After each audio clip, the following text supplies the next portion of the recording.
আসসালামু আলাইকুম এভরিওয়ান, কেমন আছেন সবাই? Me Priyan, welcome to my another vlog. আজকে আমরা সবাই মিলে যাচ্ছি রূপনগরে।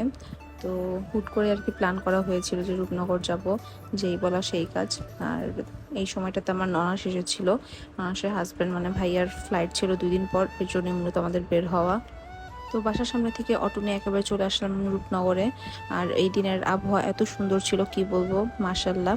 বিশেষ করে আকাশের কালারটা খুবই সুন্দর ছিল, আর ওই দিনের আবহাওয়াটা একটু ঠান্ডা ঠান্ডা ছিল, একটু বাতাস ছিল। আর এই সময় রূপনগরে নৌকা দিয়ে ঘোরার জন্য বেস্ট একটা জায়গা। আমরা যারা সাভারে থাকি বা সাভারের আশেপাশে থাকি সবাই আমরা এটা জানি। অটো থেকে নেমেই একটা নৌকা ঠিক করা হলো, তারপর নৌকায় উঠে আমরা চারপাশ ঘুরছিলাম, দেখছিলাম।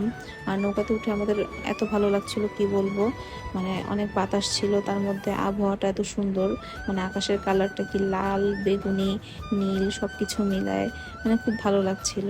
এমন ওয়েদার দেখে আমার ননসের হাজব্যান্ড তো বলতেছিল যে আজকাল বাসায় যাব না, এখানেই থাকবো। কারণ সত্যি মানে আবহাওয়াটা অনেক সুন্দর ছিল ওই দিন।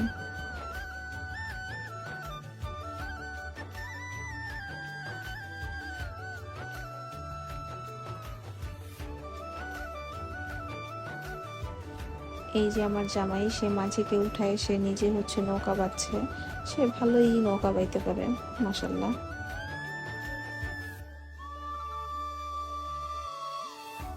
আমি একটু পরপরই আশেপাশে যে এনভায়রনমেন্ট ছিল, যে ওয়েদারটা ছিল, সেটারই ক্লিপস নিচ্ছিলাম, কারণ এত সুন্দর লাগছিল মাশাল্লাহ।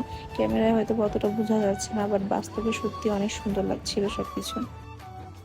এই যে আমরা সবাই একসাথে ছিলাম, এখানে গান বাজতেছিল, তো আমরা একটু মজা করতেছিলাম। এখানে সামনে ভাইয়া ছিল, তার পাশে বড় আপু ছিল, তারপরে আমার ছোট ননদ ছিল, আমি ছিলাম, পিছনে শাকিল ছিল, আমাদের ভাঙিনা ছিল। তারপর ওখান থেকে আমরা ঘুরে টুরে চলে আসলাম হচ্ছে থানা স্ট্যান্ড পিৎজা ক্লাবে। এখান থেকে আমরা 4 ফ্লেভারের ফ্যামিলি পিৎজাটা নিয়েছিলাম। সাথে নেওয়া হয়েছিল french fry and soft drinks. By the way, এই পিৎজা ট্রিট ছিল ভাইয়ার পক্ষ থেকে, যেহেতু ভাইয়া চলে যাবে এর জন্য সে আমাদেরকে পিৎজা ট্রিট দিয়েছিল। খাবার চলে আসছে, এর জন্য আমরা খাওয়া দাওয়া শুরু করে দিলাম। এখান থেকে খাওয়া দাওয়া শেষে আমরা চলে যাব সাভার লন্ডন আছে। সাভার লন্ডন আছে একটা স্যুপ পাওয়া যায় খুব মজার, তো স্যুপের ট্রিট দিবে হচ্ছে শাকিল। পিৎজা ক্লাব থেকে বের হয়ে দেন আমরা চলে গেলাম সাভার লন্ডন আছে। আর আমার হাজব্যান্ডের যেহেতু পরিচিত, ওরা প্রায় ওখানে যায়, তো এর জন্য আগে থেকে ফোন দিয়ে বলে দেওয়া হয়েছিল যে আমরা আসছি, এর জন্য ওনারা খাবার কুক করে রেখেছিল, আমরা যাওয়া মাত্রই সার্ভ করে দিয়েছে।